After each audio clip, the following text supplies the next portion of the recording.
Let's take a look at final exam question number 36 in Physics Demystified, 2nd edition. If you have the printed book, please refer to page 521.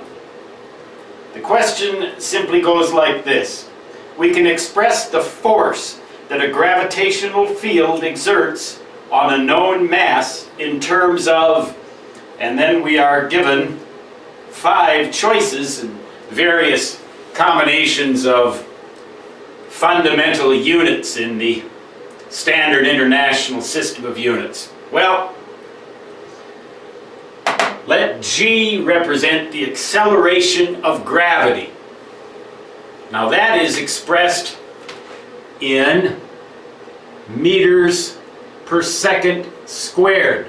That is how acceleration is expressed in the standard international system of units. Meters per second per second.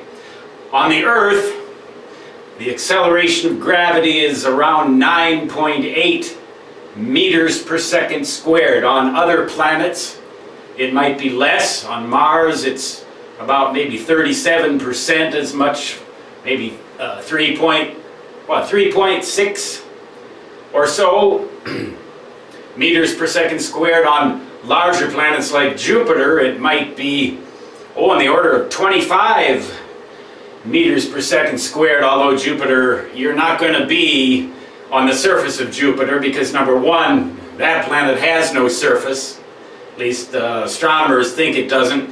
Number two, the magnetic field of Jupiter would do you in, probably, if you were that close to it. Anyway, acceleration of gravity, meters per second squared. Mass, in the standard international system,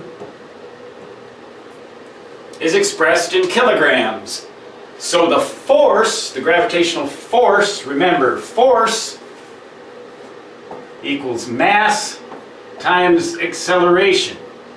So the unit of force that we would use to express the weight of an object in a gravitational field, kilogram meters per second squared. That unit is also known as the Newton, symbolized by an uppercase letter N. The Newton. So kilogram meters per second squared is choice, well, check it out, choice D. Kilogram meters per second squared, otherwise known as newtons. That's how we, a physicist, would express weight. So, do you need to go on a diet and lose some newtons? Or you could just lose some newtons by going to Mars. Or do you want to gain some newtons? I probably could stand to gain a few, but that's just me. Anyway, the choice is D.